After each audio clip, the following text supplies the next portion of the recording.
This just gets harder and harder, and this will be the hardest year. The warning couldn't be much clearer. Norfolk's Chief Constable making his case to raise council tax to protect our police force. He's asked for a 2% rise in the police's share, or around £4.23 a year, to increase visibility and improve investigations into things like abuse, preventing more cuts to a force he says is already as lean as possible. The bottom line is it would impact upon local policing and the visibility of a uniformed presence in our communities. And I generally don't think that anybody wants that. I owe it to Norfolk to represent a true and accurate picture of the challenges that we face. They are really significant.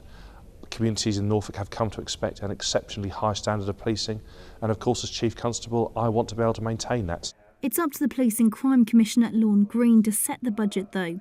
Over the last 6 years, the force has already saved £30 million, with 300 fewer frontline officers, but there's still a £3.5 million deficit.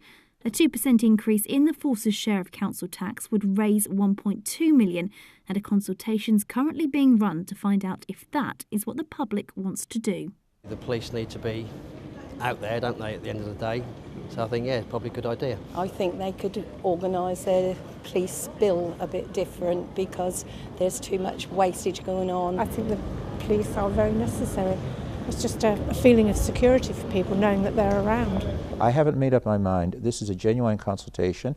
If the community tells me that the PIPs are squeaking such that they're not prepared or able to offer more money, I will have to have a very serious conversation with the Chief Constable. But at the end of the day, I have this really important responsibility to make a proposal.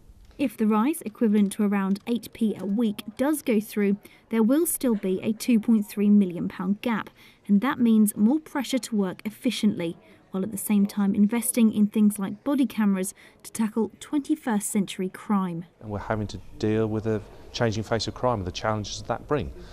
The fact is there are fewer burglaries, thank goodness, there are fewer theft from motor vehicles, which is a really positive news story. However, what we are seeing increasingly is the exploitation of the vulnerable, so children, young people, adults and older people, and that brings some significant cost pressures. The consultation will run until next month before a final decision is made in February.